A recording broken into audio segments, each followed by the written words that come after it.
발표하겠습니다. 오늘 미덕은 베를린 취업 후기 2탄이라고 되어 있는데요. 1탄을 뭐 저번 주에 한 건 아니고 작년에 했어가지고 그냥 2탄으로 된 거니까 네, 걱정 안 하셔도 됩니다. 저는 베를린에는 1년 조금 전에 가서 이제 취업하고 지금 베를린에서 일한 지는 1년 정도 됐고요. 그 전에는 여기 리액트 네이티브 서울 미덕에서 참여하다가 처음 리액트 네이티브 배우기도 하고 그러다가 이제 갔어요. 네. 커뮤니티가 너무 운영이 잘 되고 있고 좋은 장소에서 또 발표도 할 수 있게 돼서 좋고요. 감사합니다. 저희 QA는 이따가 마친 후에 하려고 하는데 여기 사이트 접속해가지고 코드 들어가시면은 되거든요. 그래서 여기다 적어주시면은 나중에 그 페이지 같이 보면서 할게요. 근데 뭐 꼭 여기다가 안 적어주셔도 이따가 바로 그냥 말로 해주셔도 되고요. 네. 넘어가겠습니다. 네. 오늘 목차고요. 자기소개 간단하게 하고 베를린은 어떤 곳인지 뭐 베를린 장점 그곳의 뭐 테크 분위기 이런 거 소개하고요. 그리고 구직 과정, 인터뷰 과정, 또 사내 문화 제가 아는 한도에서 뭐 제한적이지만 간단히 설명드리고 그리고 QA하고 마치겠습니다. 제 경력은 8년차 모바일 엔지니어라고 할 수 있을 것 같고요. 제가 처음에 커리어 시작할 때 아이폰이 막 나오고 이제 앱스토어가 막 열리고 그래가지고 저는 모바일로 시작을 했어요. 웹 쪽 경력은 없고 거의 8년 동안 모바일 클라이언트 위주로 개발을 많이 해왔었습니다. 처음에 개인 개발로 시작을 해서 앱스토어에 앱을 내가지고 판매를 좀 하다가 그 다음에 게임 회사에 들어가가지고 3년 정도 일했고요. 그 다음에는 웨어러블 스타트업을 공동 창업하게 돼서 한 3년 정도 하다가 그 다음에 이제 베를린으로 넘어가게 됐어요. 마지막에 스타트업을 하던 때는 이게 아기용 웨어러블 스타트업이라고 올비라고 했었고요.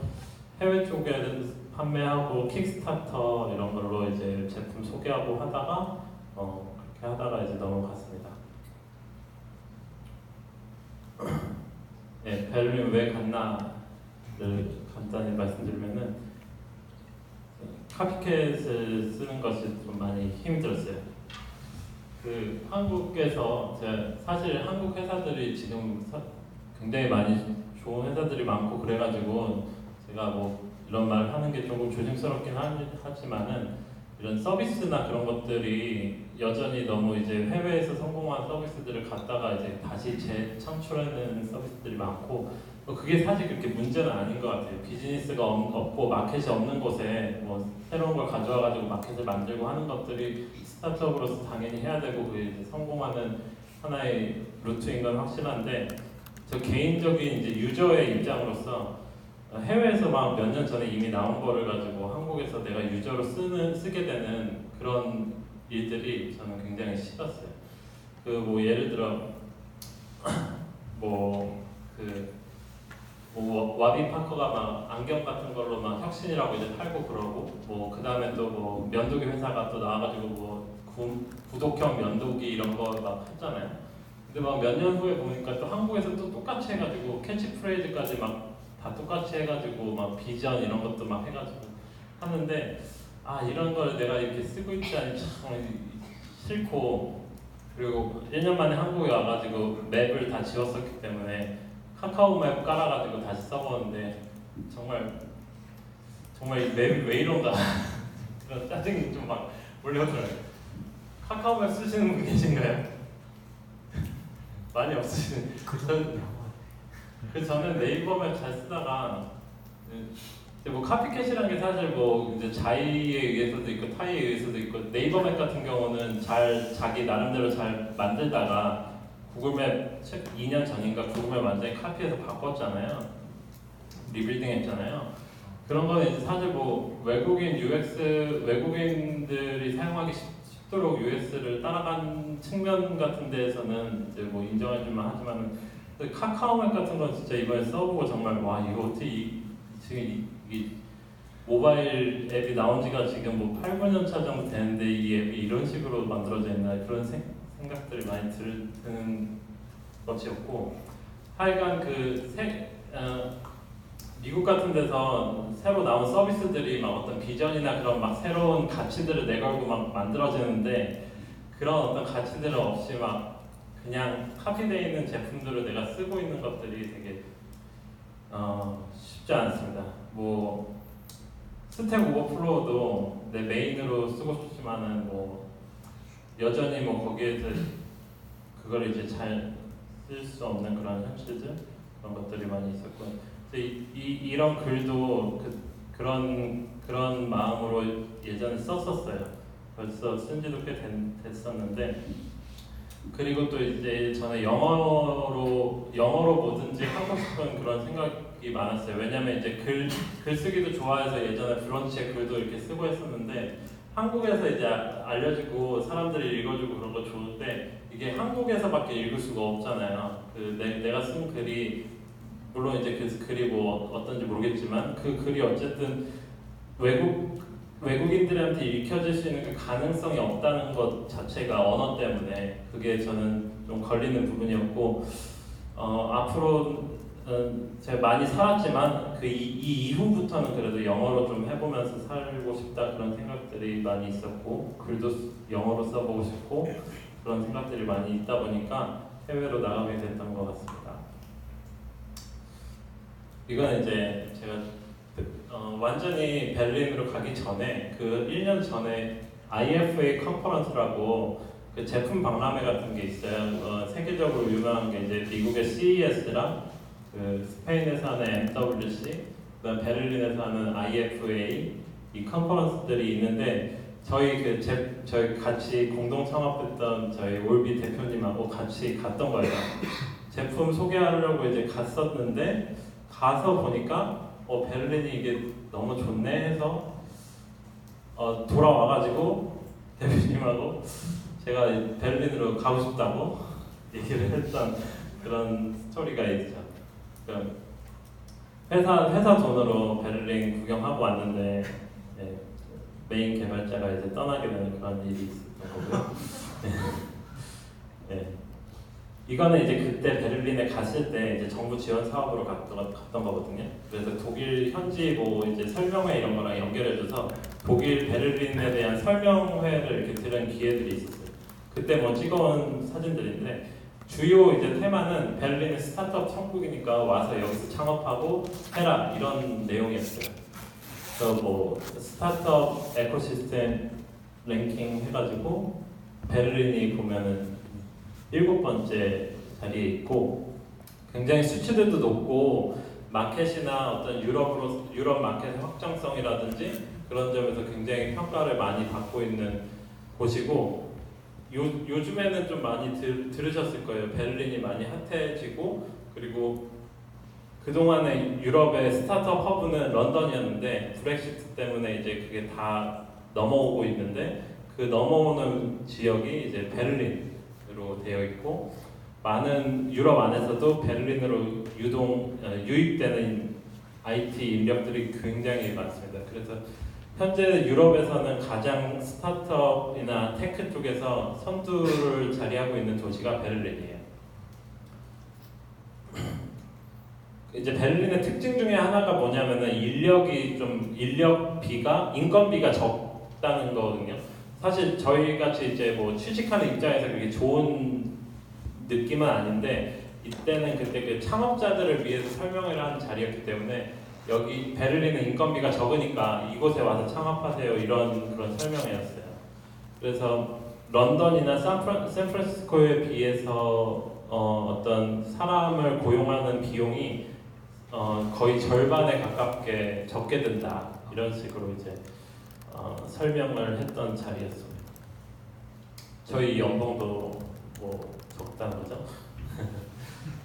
네, 이제 이분이 마지막에 얘기를 하는 게 왜 베를린이 특별한가 했을 때 그 답은 이제 우리는 이 트랜스포메이션을 이해하기 때문이다. 저는 이 말을 그 그 국가 기관의 어떤 담당자가 이런 문장을 말한다는 거가 굉장히 매력적으로 들리더라고요. 사실 뭐 공무원인데 공무원이 우리는 이 변화를 이해하기 때문에 베를린이 매력적인 도시다라고 이야기하는 그거가 저는 굉장히 매력적이어서 뭐 사진도 찍고 지금 이렇게 소개도 해드리는 것 같습니다. 네, 간단하게 베를린에 대해서 설명을 드리면은 독일 안에서도 베를린은 굉장히 좀 특별한 구역으로 취급을 받아요. 뉴욕이 미국에서도 미국 안에서도 좀 특별한 지역으로 취급받는 거랑 비슷하게 베를린도 마찬가지거든요. 독일 안에서 특별한 취급을 받고 멜팅 팟이고 다 민족 도시예요. 그리고 그래서 독일어는 저는 지금 1년이 조금 넘게 살았지만 지금도 독일어는 하나도 못하거든요. 뭐 어느 정도 뭐 10이 독일어로 뭔지도 모르는 정도로 못해요. 그래도 전혀 불편함 없이 제가 살면서 그것 때문에 불편하다 이런 느낌을 정말 뭐 한두 번 받은 정도? 그래서 이제 베를린 안에만 있다면은 영어만 가지고 생활이 너무나도 쉽게 될 수 있고 뭐 식당에 앉아 있어도 뭐 절반 이상이 주변에서 들리는 게 이제 영어고 막 그런 느낌이에요. 그리고 아까 말씀드렸듯이 유럽의 최고의 그 스타트업 도시고 그리고 유럽 각국으로 마켓이 형성되어 있는 것에 이제 진출할 수 있는 여건들이 다 마련이 되어 있고 그리고 일자리가 끝이 없고 회사들이 끝도 없이 창업을 하고 있어서 정말 만약에 저희가 엔지니어들이라면은 우리들의 어떤 일자리는 정말 끝도 없이 나오는 그런 수준에 있어서 취업을 못하면 약간 바보 이런 느낌에까지 되어 있어요. 그래서 베를린에서 엔지니어들은 그 잡구하는 거가 이제 직구하는 것보다 더 쉽다 뭐 이런 정도로 이제 많은 일자리를 가지고 있는 도시예요. 그리고 이제 물가가 굉장히 낮고 생활 이제 식품비 같은 게 굉장히 낮아가지고 생활하기는 되게 좋아요. 뭐 예를 들면 소고기 1kg는 한 10,000원 정도면 구할 수 있어요. 질 좋은 걸로 그런 정도로 이제 물가가 낮아서 생활비 굉장히 적게 드는 그런 도시고요. 그리고 복지국가고 되게 안정적이고 내 만약에 자녀가 있으면은 자녀들마다 이제 수당도 나오고 뭐 의료비, 학비 전부 이제 무료로 이제 세금으로 다 되는 거고 그리고 굉장히 안정적이고 고용에 있어서도 정직원이 되고 나서는 잘리는 것도 굉장히 어렵고 만약에 잘리더라도 뭐 실업급여 외국인에게 차별 전혀 없이 그렇게 차별 전혀 없이 생활하고 네, 혜택 받을 수 있고 그리고 외국인과 내국인의 차별이 없는 곳이에요. 그 세금도 다 똑같이 내고 혜택도 뭐 그런 것도 다 똑같이 받는 그런 곳이고.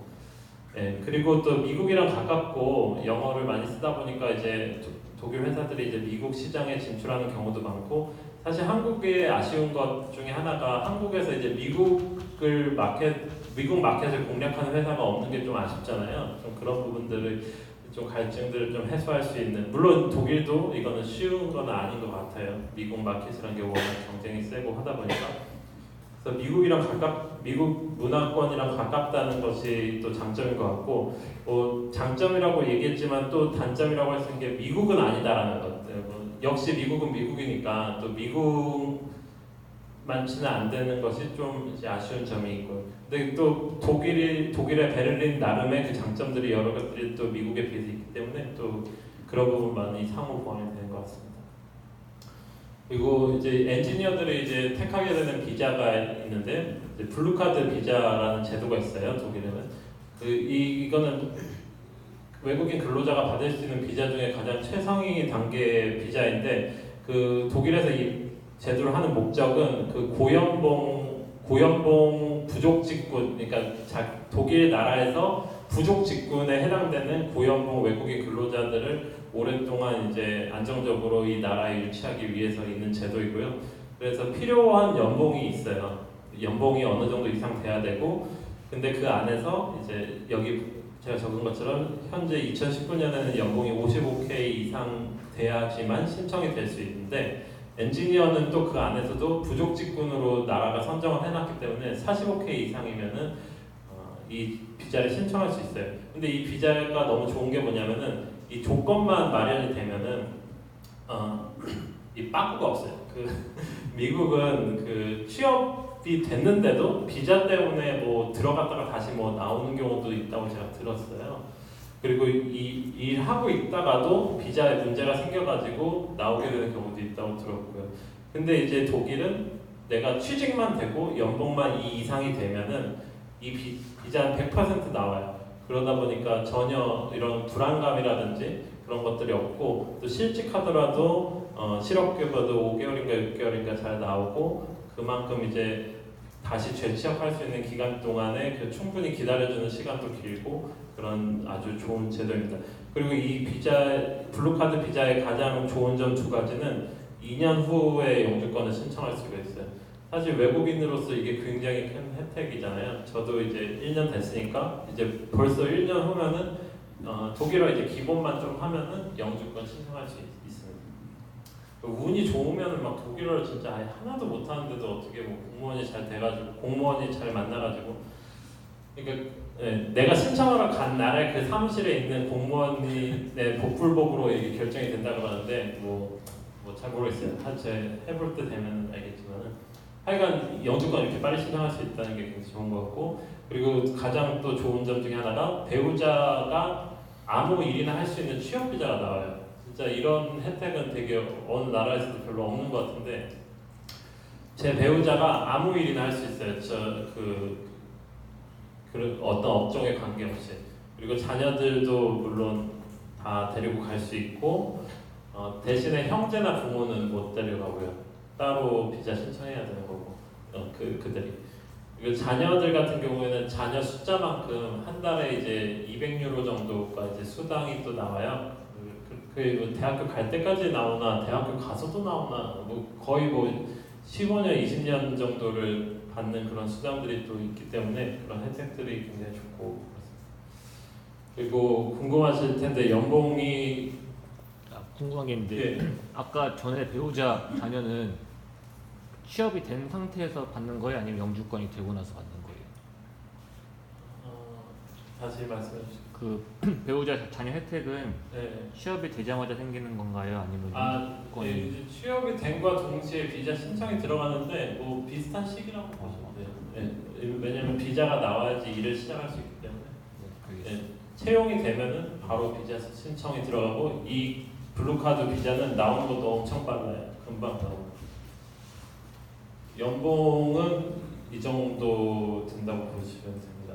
제가 여러 소스를 최대한 활용해서 베를린의 연봉을 파악했는데 이 정도인 것 같아요. 근데 이제 스타트업이다 보니까 차이가 어느 정도 있을 수 있고요. 그리고 베를린은 독일 안에서도 좀 못 사는 도시에 속해요. 인구는 가장 많은 도시이고 다른 도시에 비해서 인구는 정말 압도적으로 많은데 아무래도 동독 지역에 있었고 아직도 개발돼야 되는 분야들이 많은 도시다 보니까 연봉은 다른 맨헨, 함부르크, 프랑크푸르트, 스투트가르트 이런 지역에 비해서는 연봉이 좀 낮은 편이고요. 그래서 그런 도시들에서 일을 하게 되면은 이 연봉보다 한 10K나 20K 정도 더 높여가지고 계산한다고 보시면 될 것 같습니다.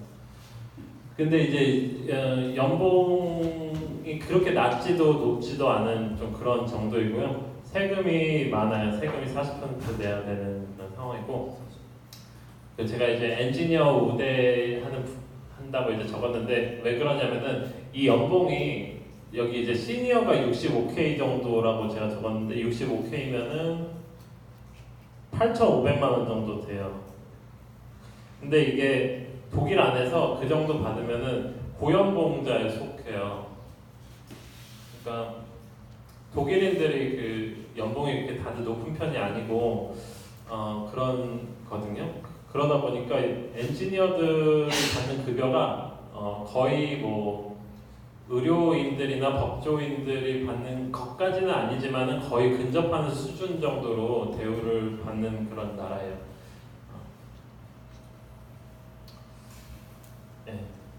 여기까지 이제 베를린에 대해서 간단하게 소개했고요. 그 다음에는 구직 과정에 대해서 얘기를 간단히 드리겠습니다. 구직하는 거는 역시 이력서 준비를 해야 되는 것 같고, 여기 이 사이트 그 수진님이라고 그 해외 취업 관련해서 많이 정보를 이렇게 해주시는 분들이 있어요. 제가 이 발표 자료는 PDF로 나중에 슬랙에 공유를 드릴게요. 리액트 네이티브 서울 슬랙에 이 글을 참고, 뭐 여러 가지 글이 있겠지만은 저는 이 글을 참고해서 준비를 했었습니다. 그리고 이제 링크드인 프로필을 다 준비하고 했으면은 이제 링크드인에서 내 지역 위치를 이제 바꾸는 걸로 이제 구직 과정이 시작이 되는 것 같아요. 링크드인에 내 구직 하는 그 도시를 바꾸는 순간부터 이제 막 헤드헌터들이나 이런 HR에서 연락들이 오기 시작하거든요. 그래서 이런 식으로 처음에 시작을 하고, 독일에서 스타트업 취업에 사용하는 가장 큰 두 개는 이제 링크드인이랑 싱이라고 하는, 어떻게 말하는지 잘 모르겠어요. 그리고 뭐 엔젤코라는 사이트가 있고, 그리고 우바로 스택 오버플로우에도 이 구직하는 란이 있습니다.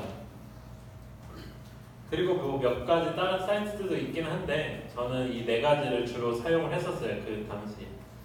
그리고 두 번째로는 헤드헌터들을 통한 구직 과정이 있는데, 우리가 생각할 때 헤드헌터 하면 좀 약간 좀 부정적인 이미지들이 좀 있는데, 헤드헌터를 통한 방법도 상당히 많이 쓰이는 방법 중에 하나예요. 이제 헤드헌터들이 저희를 취업을 회사에 시키면은 커미션을 받기 때문에 헤드헌터들이 노력을 많이 해줘요. 우리를 취업시키고, 저희가 커미션 주는 게 아니라 회사에서 헤드헌터한테 커미션 주기 때문에 저는 뭐 있는 것도 없고 그들이 이제 노력을 막 해주기 때문에 좋죠. 근데 헤드헌터랑 했을 때 단점이라고 하면은, 내가 좀 아리까리한 그런 회사이고 좀 고민하는 회사인데 막 엄청 몰아붙여가지고 어떻게든 들어가게 막 몰아붙이는 좀 그런 느낌이 있어요. 그러니까 저도 경험했던 건데, 제가 처음에 가가지고 저는 베를린 갈 때 당시에 취직이 된 곳이 없었어요.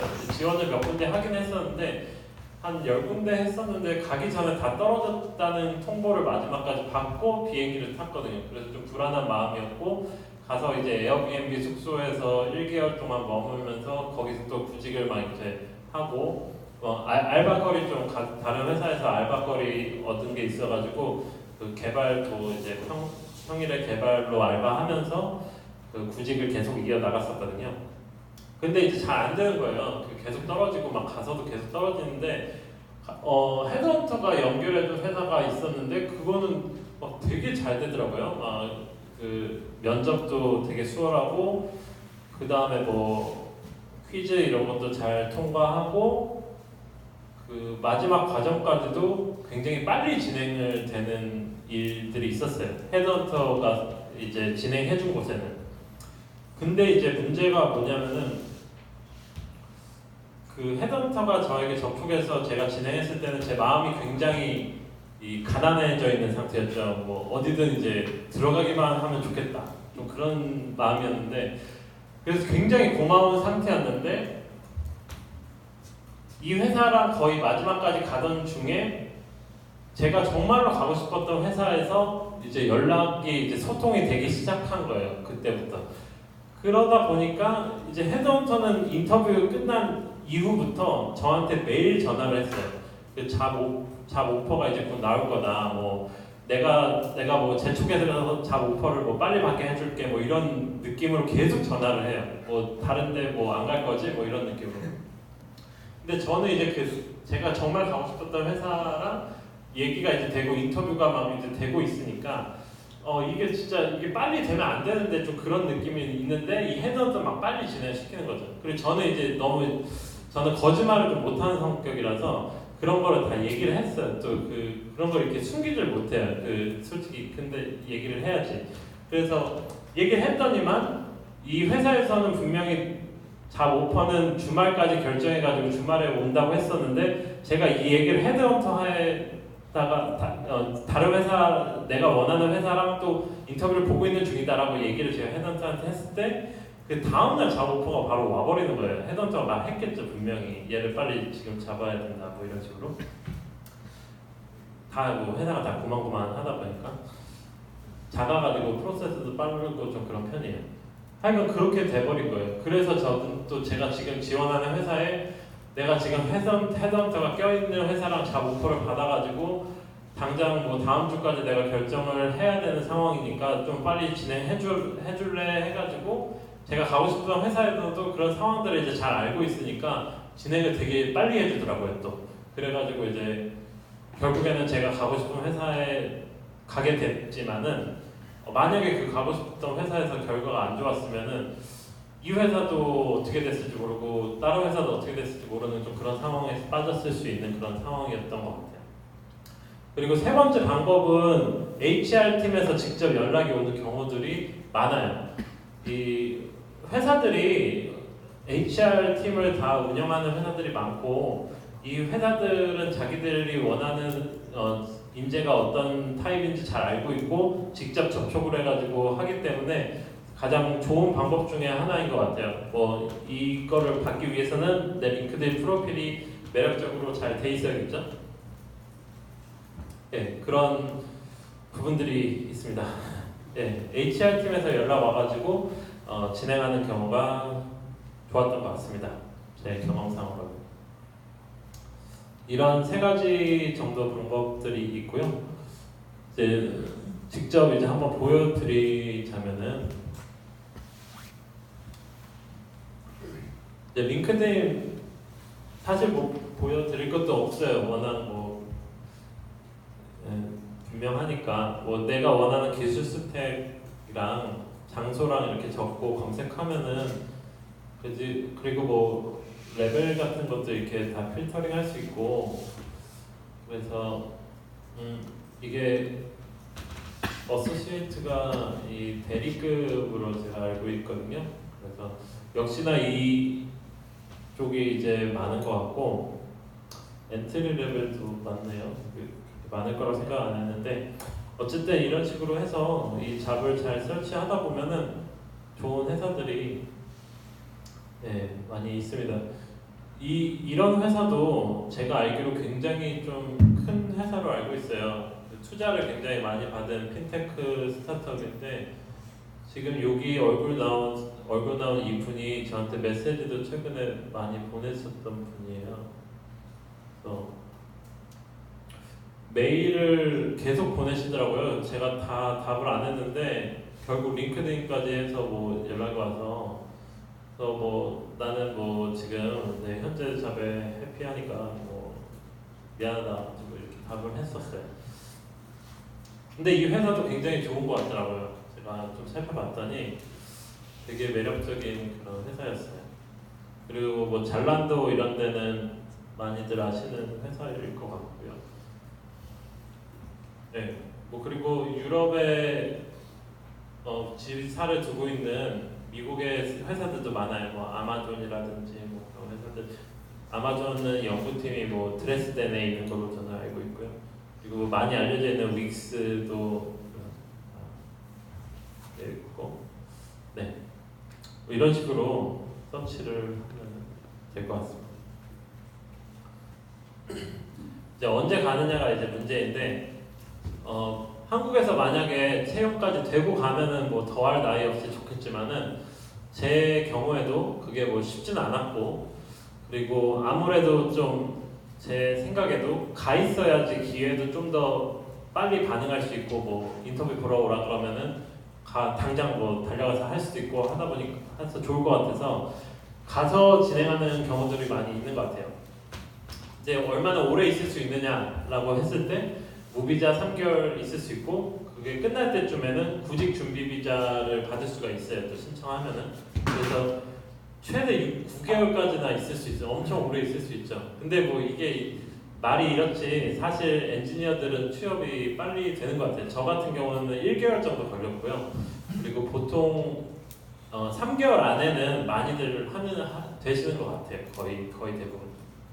근데 아무래도 이제 경험이 없고 처음 해외 취업을 이제 하다 보니까 이게 어떻게 되는 건지 뭐 내가 아무리 들은 것들이 뭐 이제 엔지니어들이 취직이 쉽다 뭐 이런 걸 들었어도 막상 가서 이제 계속 떨어지다 보면은 이거 이러다가 한국 다시 돌아가겠네 이런 생각들이 들어요. 그러다 보니까 쉽지가 않고 좀 마인드 내 마음을 이렇게 좀 여유롭게 가지는 게 되게 어렵더라고요.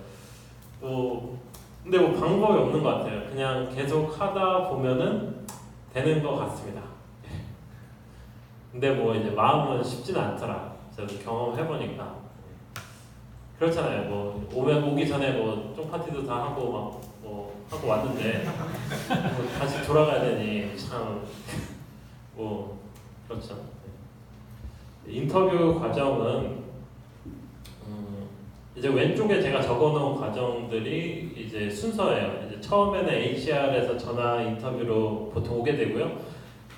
이거는 한국에서도 충분히 전화 인터뷰는 할 수 있고 스카이프로 보통 옵니다. 그리고 그 다음에는 과제가 보통 나와요. 간단하게 뭐 한 반나절이나 4시간 정도 투자해서 결과물 낼 수 있는 과제들 이렇게 저한테 주고요. 그것까지 이제 하고 나면은 보통 이제 온사이트 인터뷰 회사에 직접 가서 인터뷰하는 그 과정들이 있게 되고 마지막으로는 레퍼런스 체크를 이제 하게 되는데 전화위 인터뷰부터 이제 설명을 드려보면 가장 이제 중요한 거는 그 회사에서 쓰고 있는 분야의 경력이 내가 얼마나 있느냐거든요.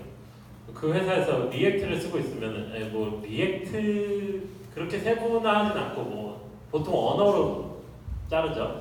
자바스크립트 자바스크립트를 쓰는 회사다. 그럼 내 경력 중에 자바스크립트 경력만 중요해요. 물론 이제 다른 경력도 중요하겠지만은 내 경력이 뭐 10년 차인데 자바스크립트 경력은 뭐 6개월이다. 그러면은 그거를 별로 가치 있게 못 봐주는 경우들이 있어요. 왜냐하면은 HR을 하시는 분들은 개발자가 아닌 경우가 많아요.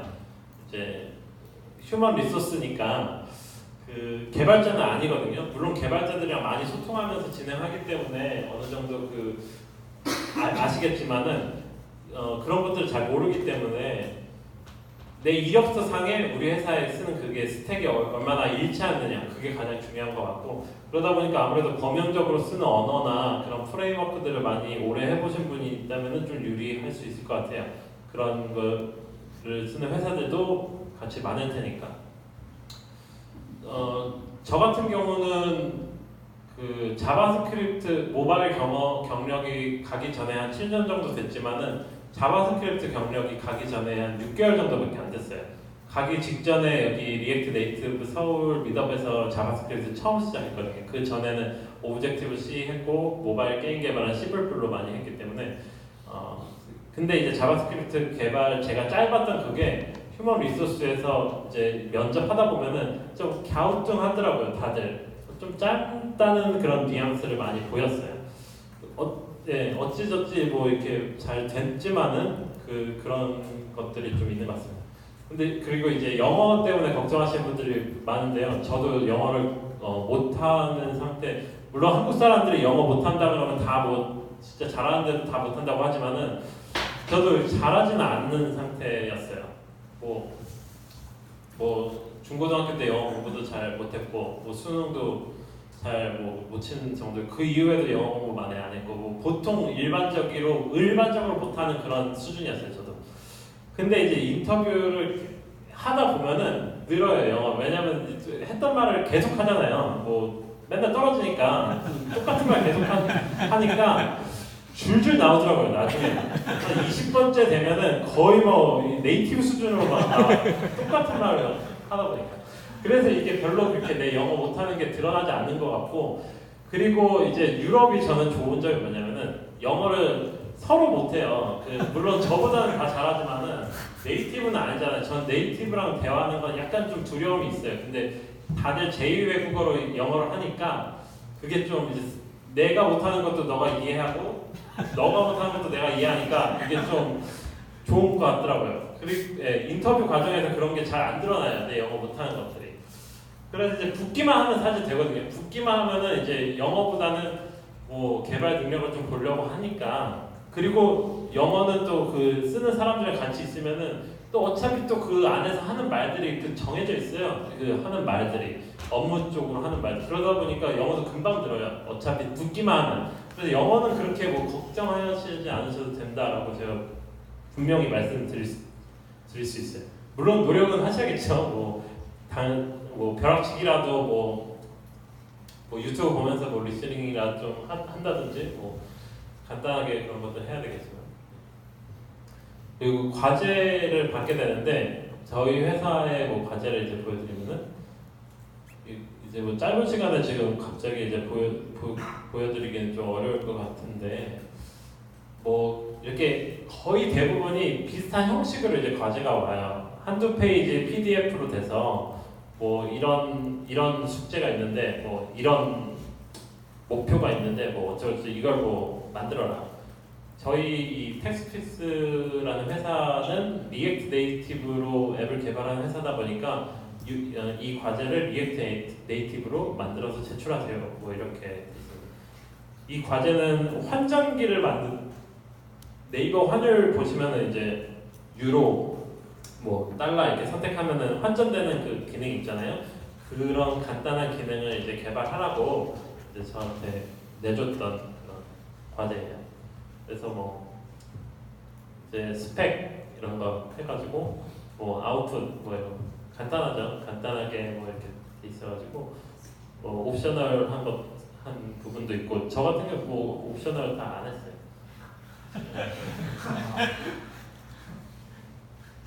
시간이 그때 헤드헌터랑 진행하는 회사 때문에 당장 저 받자마자 바로 해가지고 제출했거든요. 이게 제출하면서 인터뷰 좀 빨리 잡아달라고 하면서 그래서 썼습니다. 뭐 이런 식으로 뭐 라이브러리도 뭐 서드 파티 라이브러리 쓰고 싶은 거 다 써도 되고 뭐 써도 된다. 근데 이제 아무래도 그 인터뷰 하는 중이나 그 회사의 정보를 최대한 얻어가지고 그 회사가 좋아할 만한 것들이 뭐가 있을까에 대한 그런 창의력을 발휘하는 게 역시나 좋을 것 같고 기본적으로 한국인들은 이런 부분에 대해서 상당히 좀 뛰어나다고 저는 생각해요. 그래서 창의력을 발휘해서 사실 저는 과제 부분이 저희들 물론 사람마다 다 틀리지만 제 개인적으로는 이 과제가 제가 보여줄 수 있는 거를 가장 잘 보여줄 수 있는 그런 기회였어요. 뭐 영어는 솔직히 저도 못하고 뭐 문화적인 부분도 많이 따라갈 부분들이 많지만은 과제는 이건 진짜 과제니까 결과물로 보여주면 되니까 여기서 내가 보여줄 수 있는 걸 다 보여주자 해서 이제 했던 거고요. 그래서 뭐 저는 이제 인터뷰하는 중에 그 회사가 이제 플로우를 쓴다는 걸 알았어요. 그래서 제가 플로우를 써본 적 없었는데 바로 그 잠깐 해가지고 플로우 조금 간단하게 적용해가지고 타입 시스템 넣고 뭐 그런 식으로 했고 그리고 제 창의력을 발휘했던 부분은 그 환전기 앱을 그 저희 회사 제품이랑 똑같은 룩 앤 필로 만들어서 냈어요. 뭐 색깔이나 뭐 UX 같은 거 그 간단한 거지만 그 UX를 이제 카피해가지고 딱 봐도 완전 이거 진짜 솔직히 완전 진짜 뭐 키싱 S 한 건데 근데 그 잘 먹혀 들었어요. 그때 이제 제가 받았던 메일을 제가 그때 그 받았던 게 기분이 너무 좋아가지고 아직까지 남겨놓고 안 되겠다.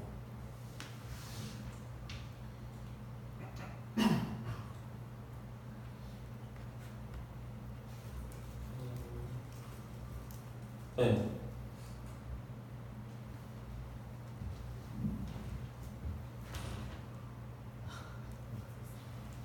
네, 뭐 그래서 엄청 막 얘기를 진짜 잘해서 저한테 답을 줬어요. 그래서 제가 받는 순간 이거 먹혔다 그런 생각이 들었죠.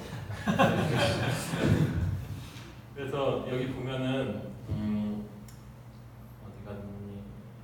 여기 너가 이제 오퍼 받은 거 제가 그때 이제 헤드헌터 통한 회사에서 오퍼 받아서 빨리 진행해달라고 했던 것들이 뭐 너 오퍼 받은 거 하지 말고 우리가 빨리 진행해서 뭐 할 테니까 뭐 이렇게 해보자 뭐 이런 식으로 답을 받았었습니다.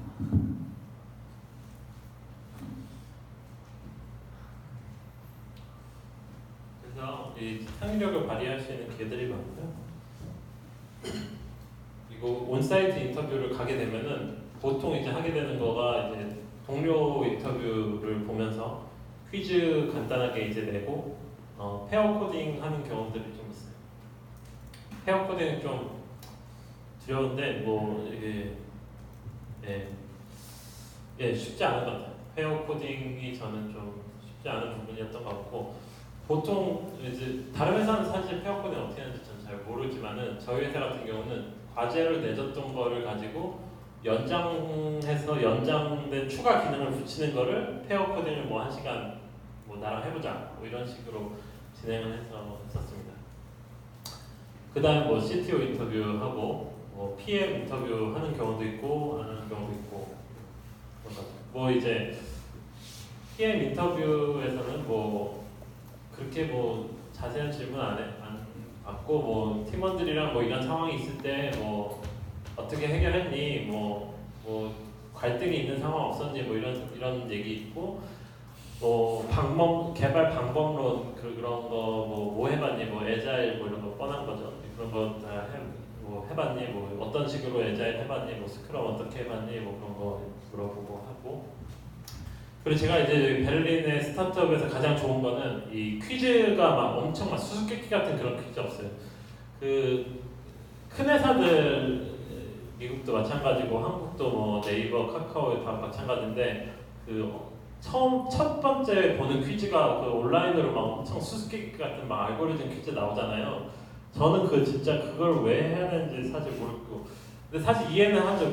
워낙 지원자가 많으니까 커트라인 자르고 나머지 이제 봐야 되니까 어쩔 수 없이 해야 되는 거는 이해는 하지만은 그게 어떤 개발 실력이랑 관계 있는 것도 아닌 것 같은데 그것만 연습하는 사람들도 또 있잖아요. 그것만 죽어라고 파는 사람들. 근데 이런 사람들이랑 경쟁해가지고 무슨 토익 보듯이 보는 게 너무 싫었는데 수수께끼 퀴즈가 없어요.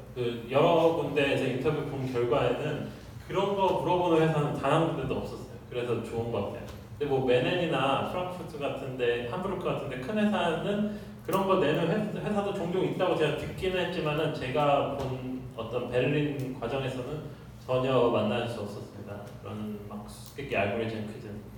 이 제가 처음으로 가서 들었던 문제였는데 저한테 뭘 물어봤냐면은 이 이퀄 3개랑 이퀄 2개가 무슨 차이가 있냐고 물어봤어요.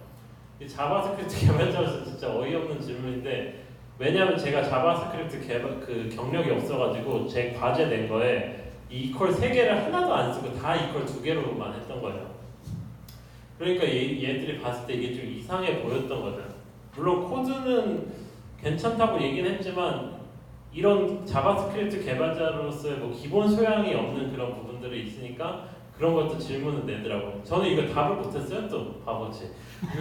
그때까지도 제가 이 차이를 몰랐어요. 이 이퀄 2개랑 3개의 차이. 그 정도로 떨어지는 수준에서도 어떻게 뭐 되더라고 이런 얘기를 제가 드리려고 하겠습니다. 네. 자바스크립트 개발자분들은 좀 너무 제가 지금 하고 있는 말이 얼마나 황당한 얘기인지 좀 아실 거예요. 지원자 중에 만약에 그걸 모르는 사람이 있으면 바로 떨어뜨리셨을 거예요 아마. 바로 뒤도 안 돌아보고 집에 보내셨을 그런 이런 상황에서도 어떻게든 뭐 되더라 뭐 이런 얘기를 드립니다. 이제 레퍼런스 체크가 마지막 과정이에요. 이 온사이트 인터뷰까지 다 지나고 나면은 마지막에 제가 그 전 직장에 담당자 연락처들을 달라고 해서 이 회사가 이 전화를 직접 해봅니다. 근데 문제가 뭐냐면 레퍼런스 체크까지 가면은 저로서도 안심을 했어요. 아 이건 됐구나. 이건 진짜 이거 뭐 내가 뭐 문제 있었는지 없었는지만 체크하고 끝내는 거겠지 했는데 그건 아니더라고요. 이제 레퍼런스 체크까지 가더라도 저랑 비슷한 수준의 경쟁자들이 거기까지 간 경우들이 많아요. 그 마지막 순간까지 제가 선택될지 안 될지는 모르는데 제가 그걸 좀 몰랐어요. 그래서 레퍼런스 체크 간 회사들이 다른 회사가 있었고 거기도 제가 되게 가고 싶었던 회사였는데 거의 됐다고 마음을 먹고 있었는데 마지막에 안 되더라고요. 저는 이 레퍼런스 체크를 그 전에 했던 스타트업 올비 대표님한테 부탁했는데 대표님이 저한테 그 끝나고 나서 저한테 연락을 줬는데 도저히 떨어질 수가 없게 얘기를 해줬으니까 걱정하지 말라고 했는데 떨어지더라고요. 그래서 제가 너무 어이가 없었, 제가 좀 되게 벙쪘던 그런 순간이었어요. 저는 그 분이 영어를 못해서 그렇다고 저는 보고 있습니다.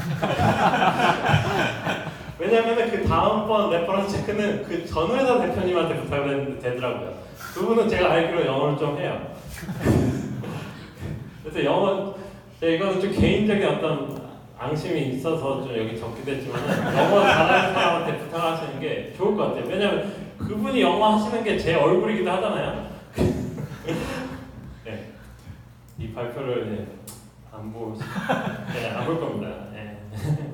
네. 팁을 제가 개인적으로 얻었던 팁을 드리자면 제가 지금 들어갔던 그 텍스피스라는 회사는 제가 그 링크드인에서 이렇게 회사를 쭉쭉쭉 이렇게 다 찾아봤을 때 눈에 딱 가장 잘 들어오는 회사였어요. 그리고 홈페이지 가서 제품 다운로드 받아보고 했을 때 아, 이 회사는 뭘 아는 회사구나 라고 딱 제가 캐치할 수 있었던 그런 회사여서 가장 처음에 지원을 했어요.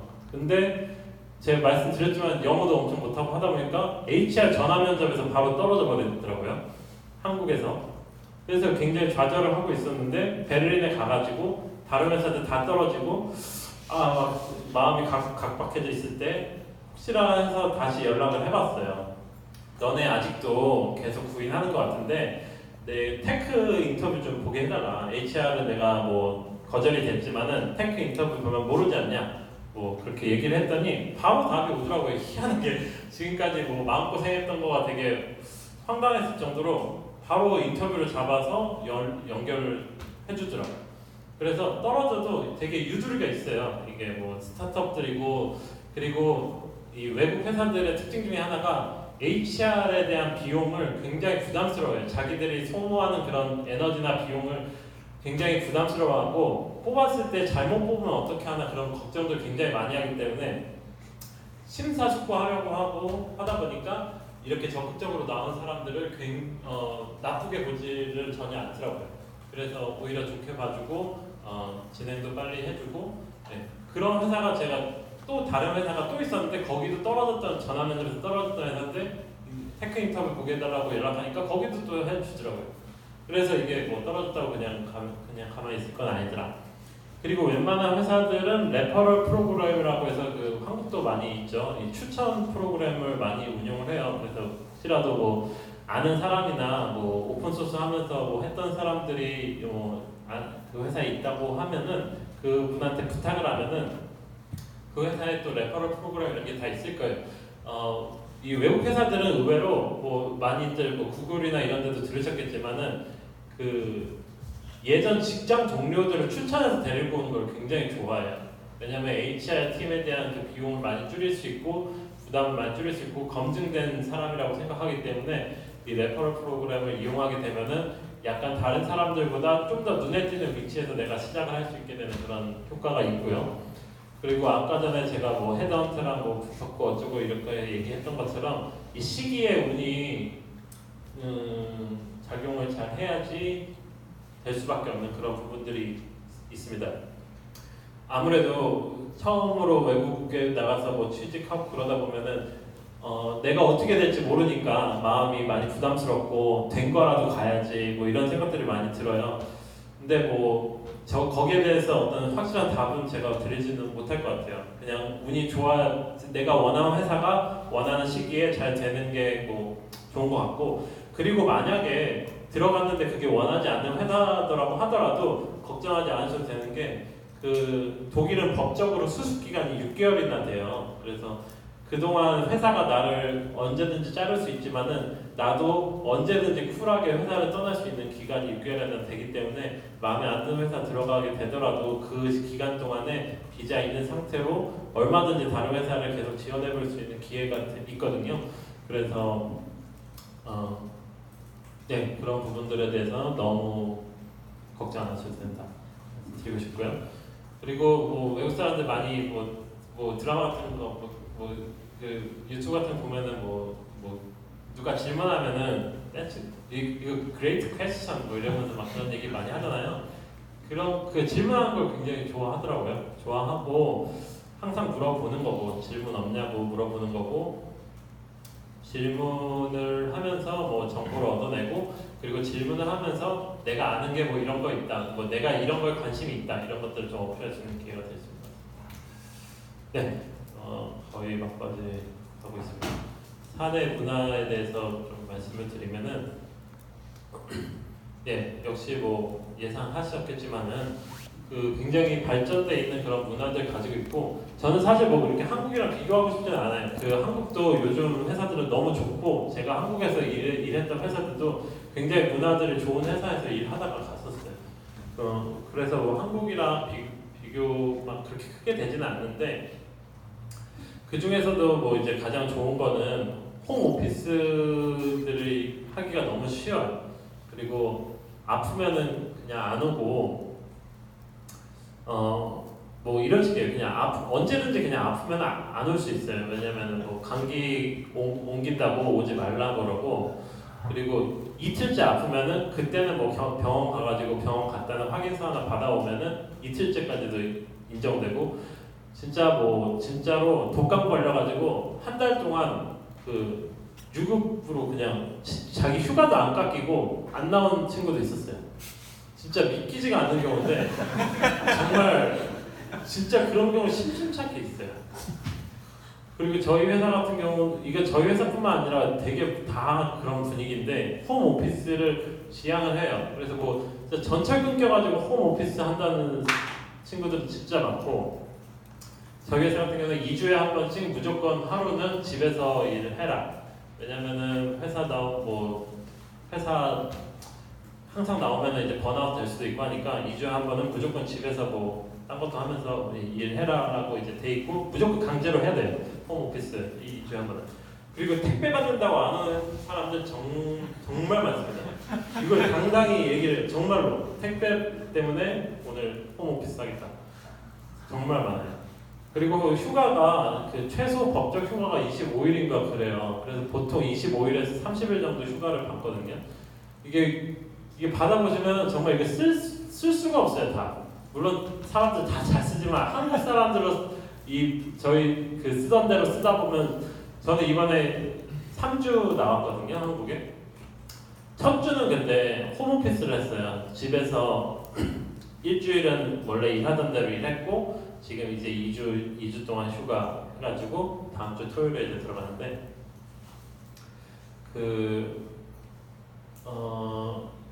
이렇게 써도 아직도 제 13일에 남아가지고 이 연말까지 13일을 어떻게 다 쓸 수 있을까 그런 걱정이 되는 정도예요. 아마 이게 2월이 되는 걸로 알고 있어요. 놔둬도. 그리고 이제 투명성 같은 부분은 여기 넘어가기 전에 슬랙을 잠깐 보여드릴 수도 있어요. 제가 작년에도 한번 보여드렸는데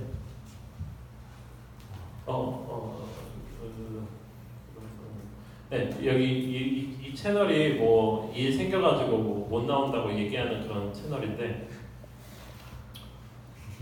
오늘은 솔직히 기대 이하의 성적인데 이게 월요일 같은 경우 이 월요일 이게 다 뭐 아파가지고 뭐 이거예요. 이게 진짜 믿기지가 않아. 이거 주말에 뭐 자다가 아프다. 이거 술 먹고 아팠는데 어떻게 알아? 이게 진짜 끝도 없이 아파요. 하루에도 이게 저희 회사가 한 80명 정도 돼요. 뭐 몇천 명 있는 회사가 아니에요. 이게 맨날 이렇게 아프니까 이게 제가 볼 때 거의 월요병 수준인데 이런 식으로 아프니까 이게 진짜 회사가 어떻게 굴러가나 싶을 정도로 아픈데 이거 뭐 이모티콘이 이런 정도. 저도 그래서 저 진짜 3년 동안 스타트업하면서 주말도 없이 회사에서 살았지만은 지금은 조금 기분이 안 좋다 싶으면 안 나갈 때도 있습니다. 네, 네. 그래도 되더라고요. 이제 투명성 부분은 이제 한국 회사가 이제 많이 문화들이 많이 사실 예전에 비해서 개선이 됐고 스타트업 같은 경우는 사실 분위기 좋잖아요.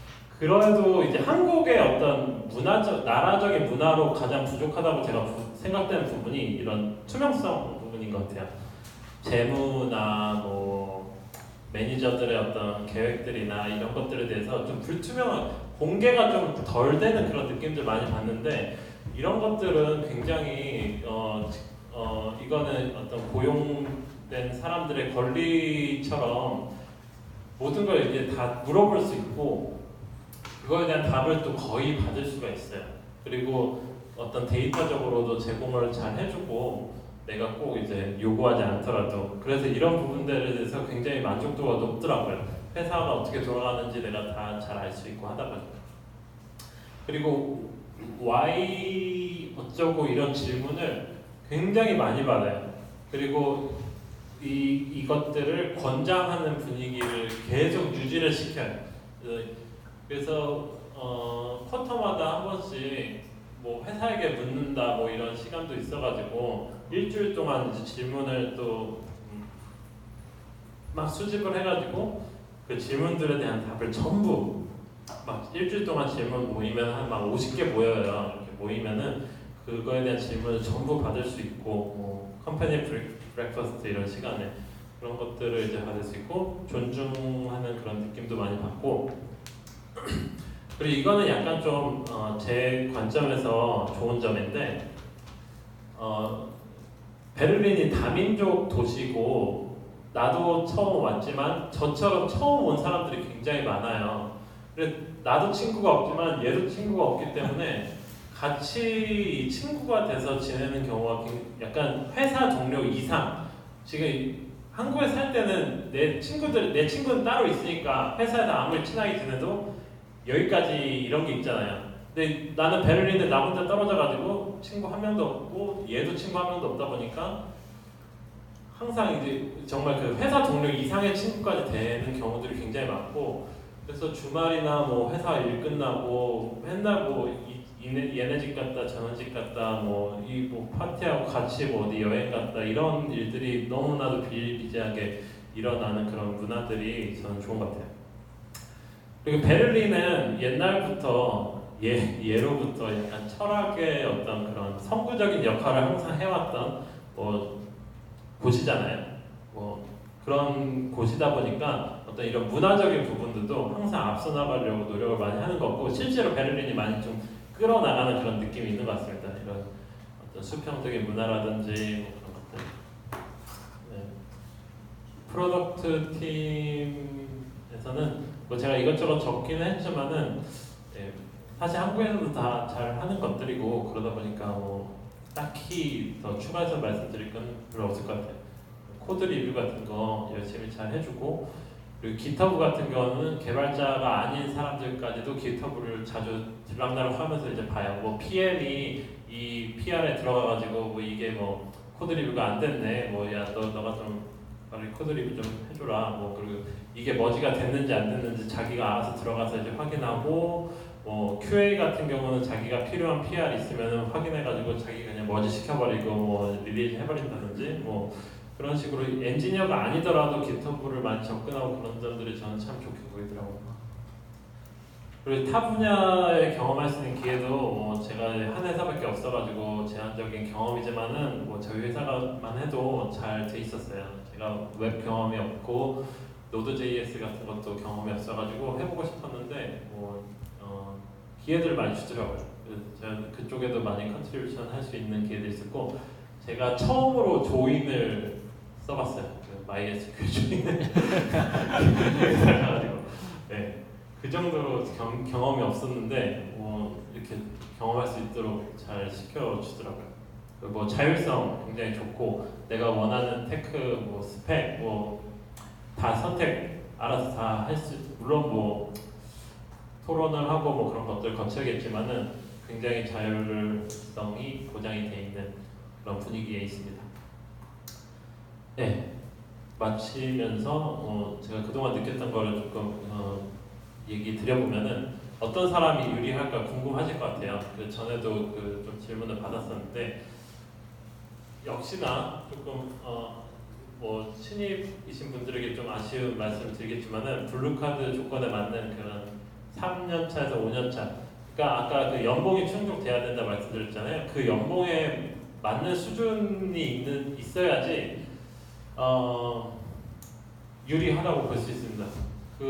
이 블루카드 조건에 안 맞더라도 취업이 불가능한 건 아니에요. 그냥 일반 취업 비자를 받으면 되는데 아무래도 이 조건에 맞는 정도 수준, 그 정도 수준의 레벨이 쉽게 취직이 되는 것 같아요. 그게 아니면은 어려움을 겪는 분들을 꽤 봤습니다. 그래서 역시 한국도 이거 뭐 어디 가나 마찬가지지만 베를린은 더 심한 것 같고, 스타트업 회사들이 많다 보니까 즉시 전력감, 모바일 앱 개발자다 그러면은 전 과정, 전 프로세스를 한 번쯤은 다 해본, 뭐 개발부터 유지보수, 뭐 배포, 뭐 CI, CD, 뭐 비트라이즈, 뭐 오토메이션, 배포 뭐 이런 거 뭐 해본 사람들, 그리고 팀워크 좀 어느 정도 경험해보고, 뭐 스크럼이 뭐 어떤 정도인지는 다 알고, 그리고 뭐 매니징도 한 번쯤은 해본 그런 어떤 즉시 전력감들을 역시나 여기도 원하는 것 같고요. 반대로 말하면 이런 경력이 있으면은 너무 쉽게 취직을 할 수 있다고 자신감을 가지셔도 된다고 얘기 드릴 수 있고요.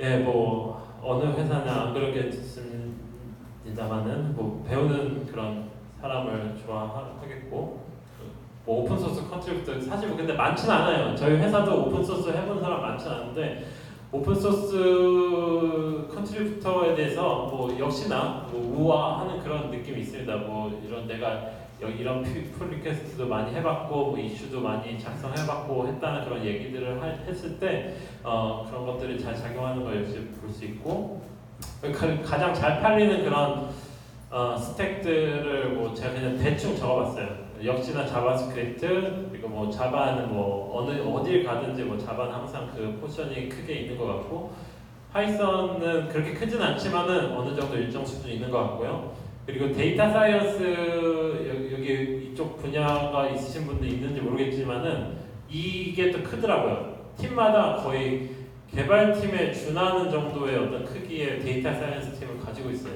그래서 데이터 사이언스들이 대우도 좋고 취직의 기회도 굉장히 많은 것 같더라고요.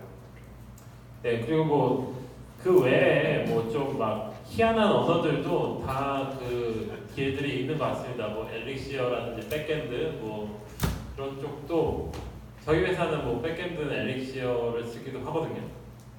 노드 JS도 쓰고 같이 쓰는데 뭐 그런 부분들도 있는 것 같아요. 여러 다양하게 있는 것 같아요. 제가 이제 가장 많이 들었던 질문 중에 하나가 저는 주니어인데 어떻게 하나요? 이게 저도 희망적인 말씀 드리고 싶지만은 그렇게 쉽지는 않은 것 같아요. 주니어로서 이게 취직을 하기는. 그래서 제가 추천드리는 거는 한국도 좋은 회사들이 저는 굉장히 많은 것 같아요. 그동안 봐왔을 때는. 그래서 한국의 이런 좋은 회사들에서 경력을 1, 2년 더 쌓고, 아까 말씀드렸던 어떤 이런 개발, 뭐 유지배수, 배포 이런 여러 가지 과정들을 좀 충분히 경험한 다음에 자기한테 이제 자신감이 좀 쌓인 다음에 그 점프를 하는 것도 좋을 것 같다는 생각이 들고요. 그리고 제가 뭐 정보가 이렇게 많지는 않지만은 싱가포르 같은 나라는 신입 채용도 많이 한다고 하더라고요. 실제로 제 지인들도 싱가포르에 가 있는 분들이 좀 있어요. 신입 채용으로 해가지고. 그래서 싱가포르는 또 영어권이니까 영어로 또 일하다가 이직하고 점프하는 경우도 많은 것 같고, 그리고 독일에서 석사한 다음에 학사는 보통 독일어인데 석사는 또 영어로 하는 석사들이 많거든요. 그래서 석사한 다음에 뭐 취직하는 방법도 있을 것 같습니다. 제가 여기서 이제 좋은 회사에서 경력을 쌓아야 된다고 말씀드렸잖아요. 근데 이제 좋은 회사가 아닌 경우에서 경력을 쌓으면은 저는 좀 그게 그렇게 플러스가 안 되는 것 같아요. 뭐 이제 별거 아니지만 그냥 간단하게 적어봤어요. 뭐 이런 회사에서 경력을 쌓으면 그렇게 도움이 안 되는 것 같다라고 생각되는 거. 뭐 철진한 자바스크립트 프레임워크, 뭐 리액트, 뷰 이런 게 아닌 프레임워크, 뭐 앙귤라까지도 쳐주죠. 그런 게 아닌 거를 쓰는 회사. 저는 문제가 있다고 봐요. 지금 시대에. 그리고 뭐 모바일 개발을 뭐 아직도 오브젝티브 C로 하고 뭐 코틀린이 공식이 됐는데도 아직도 자바로 한다든지 뭐 자바까지 조금 봐주셔야 돼요. 코틀린이 된 지 얼마 안 됐으니까. 근데 오브젝티브 C는 진짜 이거 오래됐거든요. 이런 언어로 하는 회사는 진짜 약간 새로운 거에 대한 관심이 없는 정도라고 봐야 되고 나한테도 발전이 좀 안 된다고 봐야 될 것 같아요. 그리고 뭐 테스트를 안 한다든지 뭐 코드 리뷰가 없이 이런 경우들 있잖아요. 막 나 혼자 막 모바일 개발은 덤탱이 다 씌워가지고 하게 되는 그런 경우. 이게 뭐 사실 내가 경력이 어느 정도 있는 상태는 괜찮아요. 내가 벌써 이미 모바일에 이미 스페셜리스트다. 그러면은 뭐 돈 받고 그냥 일하는 거지만은 내가 뭐 주니어인데 이제 뭐 코드 리뷰도 못 받는 상태에서 나를 스스로 성장시켜야 되는 경우에는 내 코딩 스타일도 되게 엉뚱하게 발전하는 경우들이 좀 있거든요. 뭐 완전히 무슨 그냥 극단적인 예를 들어서 전역 변수 천지의 뭐 그런 코드를 만든다든지 뭐 굉장히 뭐 이상한 디자인의 어떤 코드가 작성된다든지 그런 것들이 좀 안 좋은 것 같고, 그래서 뭐 나 혼자 덤탱이 써서 나 혼자 스스로 발전시켜야 되는 그런 경우는 좀 피하는 게 좋겠다 생각이 드는데, 그런데도 뭐 오픈 소스를 통해서 스스로 발전시킬 수 있는 경우도 많이 있겠지만은 뭐 그런 제 개인적인 생각을 좀 적어봤습니다.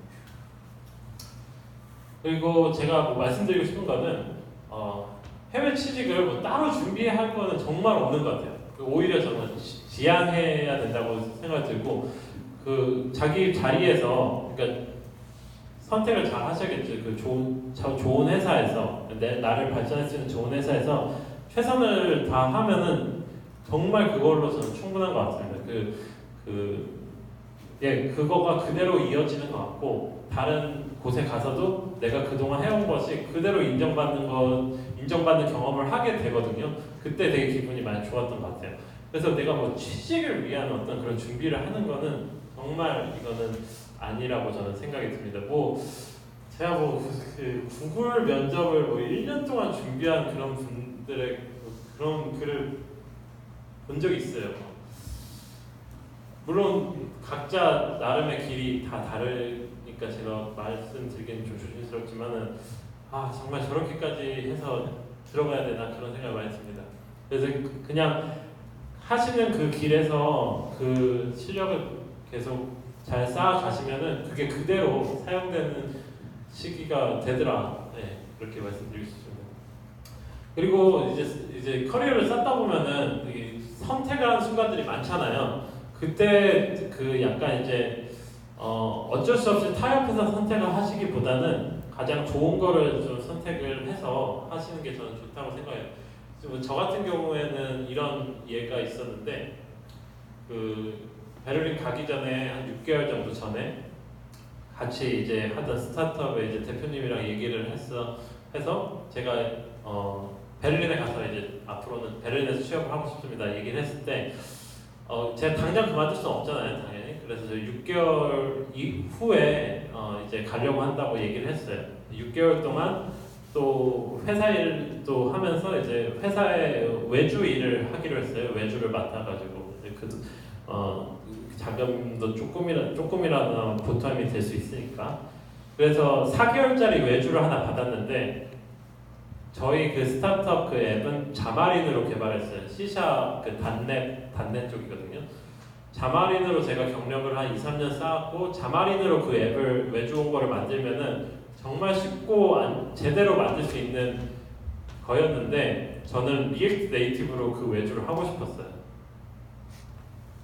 자바스크립트 한 번도 해본 적이 없는데 그래도 리액트 네이티브가 저는 너무 해보고 싶은 거예요. 자마린으로 하면 지겨우니까 그동안 했고, 리액트 네이티브가 아무리 봐도 이건 미래인 것 같아요. 그 대표님이 정말 정말 이거 돈이 걸릴 건데 제발 자바린으로 좀 해줘라 부탁을 하는데 제가 이거 리액트 네이티브로 해야 된다 무조건. 이거 나는 자바린으로 하면 재미가 없어서 시간이 더 걸릴 거라고. 리액트 네이티브로 하면 재밌으니까 더 빨리 할 수도 있다. 만약에 내가 리액트 네이티브로 하다가 이게 뻥이 난다 싶으면은 그때라도 내가 자바린으로 바꿔서 한 달 만에 만들어서 그거 해야 돼. 보내겠다. 그렇게 이거 진짜 매주 줬던 회사에서 들으면 좀 안 될 얘기지만 어쨌든 저는 그렇게 웃겨가지고 리액트 네이티브로 그 경험을 쌓았던 것이 정말 저에게는 어떤 신의 한 수가 됐던 그런 거였죠. 지금도 리액트 네이티브로 일하고 리액트로 일할 수 있는 그런 발판이 마련이 됐고 이 미덥에서 제가 또 많은 성장을 또 했고 네 그랬었어요. 네 여기까지 마치고요. 그 질문은 바로 해주셔도 되고 일단 제가 확인을 한번 하고 질문을 받고 마치도록 하겠습니다.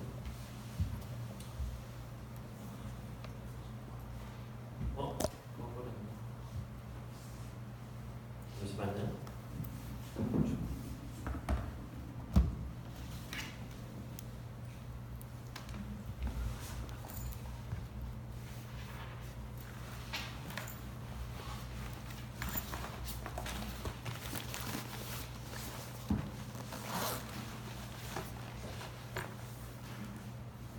사실 열었을 때 텅 비어 있으면 어쩌나. 네, 감사합니다.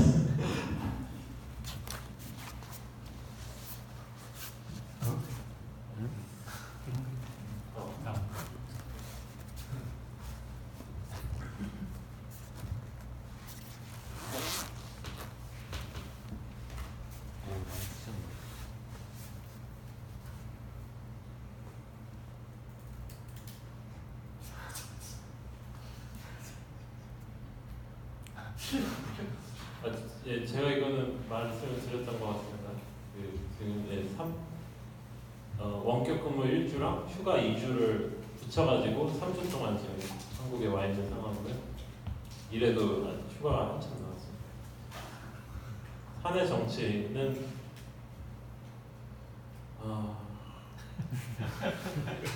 저는 저희 회사는 없어요.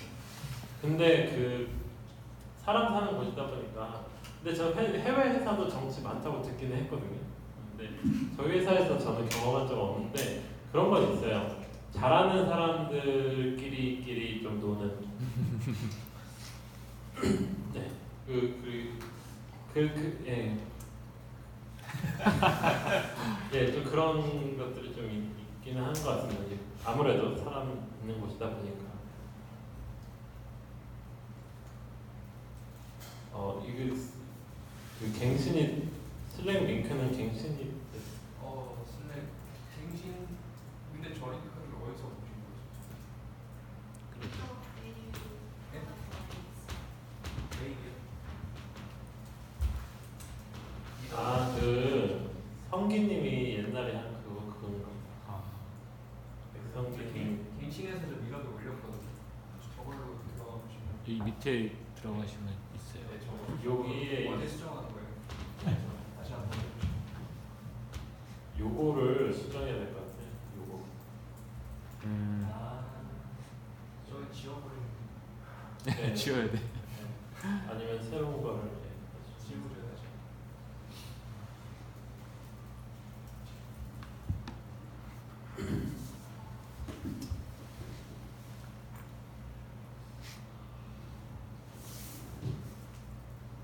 밑에 질문 알아서 필터링 하시는 건가? 아니 한대 모을 게 있는지 봤고요.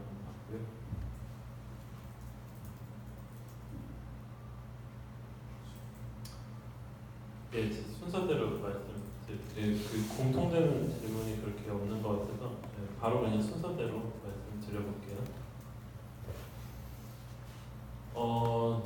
저는 그 처음에 그 회사 들어가기 전에 1년 동안 개인 개발을 했을 때 그 앱스토어에 앱을 내서 그 해에 한 5천만 원 정도 벌었어요. 비비당구라고 아이폰 스토어에 아직도 있어요.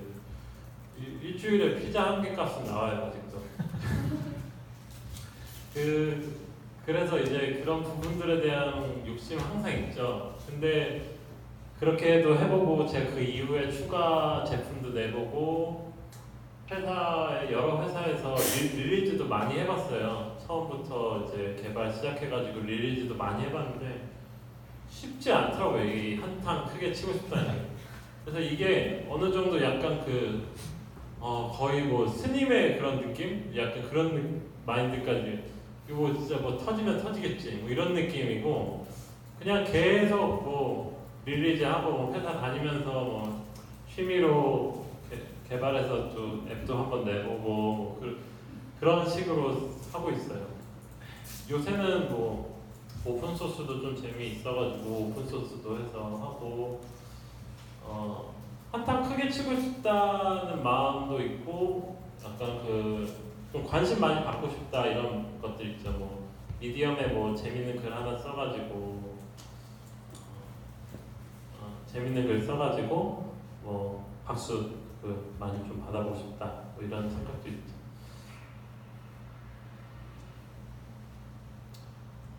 독일에서 창업하고 싶은 마음은 회사를 한번 해보니까 그게 너무 힘들더라고요. 만약에 다시 또 뭔가 하게 된다면은 파트타임으로 공동 창업자들끼리 그냥 파트타임으로 해볼 것 같습니다. 취미처럼 근무 외 시간에 아니면은 뭐 잠깐 그만두고 뭐 그 다음 이직하는 그런 쉬는 시기에 뭐 좀 잠깐 해보고 뭐 됐다 싶으면 되고 안 됐다 싶으면 안 되고 뭐 그런 정도로 해보고 다시 막 인생을 걸고 그러는 일은 없을 것 같아요. 편하게 해볼 것 같습니다. 제가 아까 블루카드에서 하나 말씀 안 드렸던 게 의외로 이 4년제 대학교 학위를 봐요. 제가 사실 그 대학교 다닐 때 프로게이머 한다고 중퇴하려다가 저도 모르는 사이에 부모님이 어떻게 중퇴를 안 되게 학교에 해가지고 군대 갔다 와서 저는 중퇴가 된 상태인 줄 알고 군대 갔다 왔는데 그게 어떻게 신청이 들어가가지고 복학을 할 수 있게 되더라고요.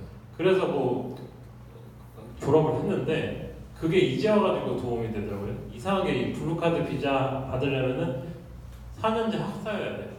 근데 이공계였는지는 잘 모르겠어요. 죄송하지만 그거 한번 다시 찾아보셔야 될 것 같아요. 예. 어쨌든 학교는 4년제면은 다 괜찮았어요.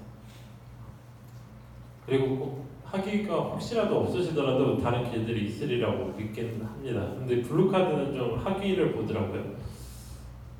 아쉬운 부분이긴 합니다.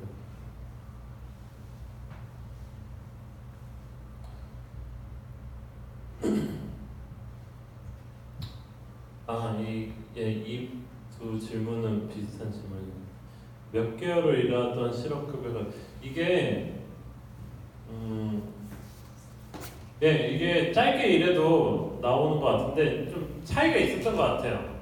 6개월 이상이면 더 길게 나왔던가 그런 게 있었던 것 같습니다.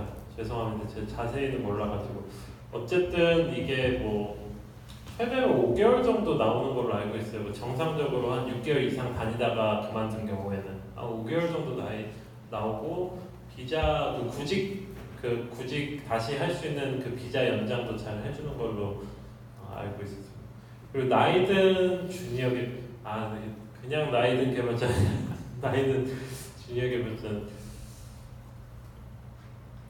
그러니까 주니어는 그러니까 나이를 빼고 생각해야 될 것 같아요. 주니어는 일단 쉽지 않은 것 같아요. 그러니까 주니어를 탈피하면은 나이는 그렇게 상관이 없다고 생각이 들고요. 저희 회사에도 나이 많은 개발자들 꽤 있습니다. 나이 많은 잘하는 현직 개발자들 많고 50 가까이 되는 분들 2명 있고 제가 36인데 제 나이대 개발자 꽤 있고 젊은 개발자들 꽤 있고 나이 든 분들도 실력 위주인 것 같아요. 아무래도 40대 개발자분들이셔도 충분히 해보시면 될 것 같고 다른 분들 사례를 들어도 40대 개발자분들이 충분히 취직 잘 하시는 것 같아요. 50대는 제가 얘기를 잘 못 들어본 것 같고요, 아직. 리액트 네이티브 개발자 수요는 많습니다. 네, 이거는 약간 해보신 분들 알겠지만 리액트 네이티브나 플러터가 좋잖아요. 이게 좋다는 거 다 회사들이 알고 있고요. 이거 리액트 네이티브를 안 하고 각각 네이티브로 하면 그거 진짜 큰 일이죠. 그래서 리액트 네이티브 수요, 물론 단점도 있지만은, 그리고 가장 수요가 많은 분야는 역시나 그냥 전통적인 방식이 역시 수요는 많은 것 같아요. 뭐 iOS 네이티브, 안드로이드 네이티브, 자바 개발 뭐 이런 게 수요 많은 것 같고요.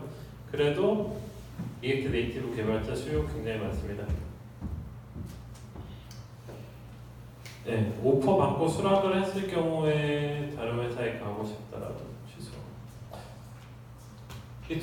이렇게 하시는 분들이 좀 있으시더라고요. 네. 저도 정확히는 모르지만 취소할 수 있는 걸로 알고 있고, 근데 잘 모르겠습니다. 근데 아까 말씀드렸듯이 어차피 수습 기간에 들어가기 때문에 그 안에는 내가 언제든지 그만둘 수 있어요. 그 기간 동안 다른 회사랑 면접을 볼 수도 있고, 그리고 말씀드렸듯이 홈 오피스나 뭐 택배 때문에도 집에서 근무하는 정도니까 다른 회사 면접 보러 가고 이런 거는 뭐 정말 누워서 떡 먹기입니다. 휴가 안 내더라도.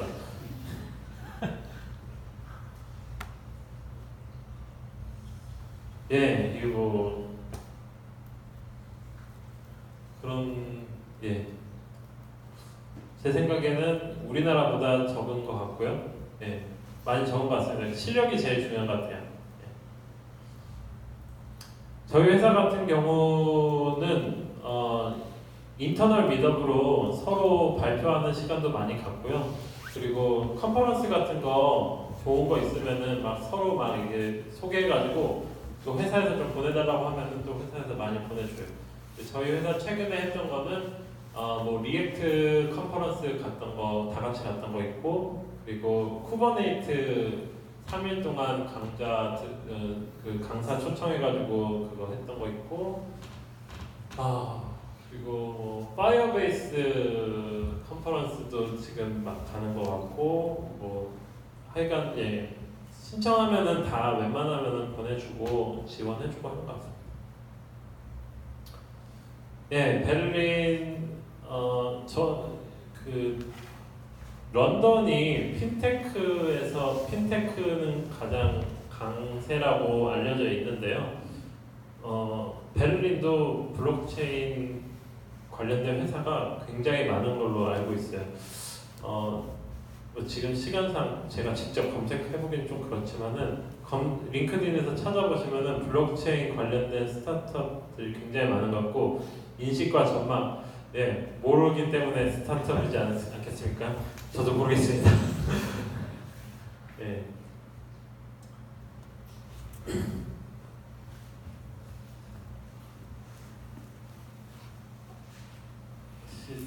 시스템. 아키텍처 관련된. 예, 이런 질문은 굉장히 또 좋은 질문인 것 같아요. 해야 되는 질문인 것 같아요. 어떤 펀더멘탈적인 부분이죠. 예를 들어서 리액트를 한다 그러면은 컴포넌트와 컨테이너를 따로 작성하는 이유라든지 이런 부분들은 실무에서 이렇게 써보지 않으면은 답할 수 없는 질문들인데, 그런 질문들, 뭐 MVVM 패턴이라든지 이런 거 장점, 네, 그런 뭐 MVVM 뭐 함수형 프로그램, 그리고 자바스크립트 리액트 쪽이면은 리덕스의 프린시팔이 뭐냐, 뭐 이런 거, 그 리덕스의 프린시팔들 있잖아요. 그 흐름과 어떤 그거를 뭐 해야 되고, 뭐 이뮤터블 해야 되고, 뭐 원웨이여야 되고, 뭐 투웨이 바인딩 아니고, 뭐 이런 것들 있잖아요. 그런 어떤 실무적인 그 고민을 해봐야지만 답할 수 있는 그런 질문들 까다롭죠. 그래서 제가 말씀드린 게 그냥 있는 자리에서 열심히 하시면 그게 다 답이기 때문에 그걸 뭐 따로 준비하기는 어려운 것 같아요. 성비는 역시나 베를린이어도 아쉬운 거는 아쉽습니다. 성비는 다이버시티를 노력하려고 하는데 아무래도 이제 여성이나 이제 뭐 성소수자분들은 사실 많아요 회사에. 근데 이제 여성 엔지니어분들의 비율이 높지는 않아요.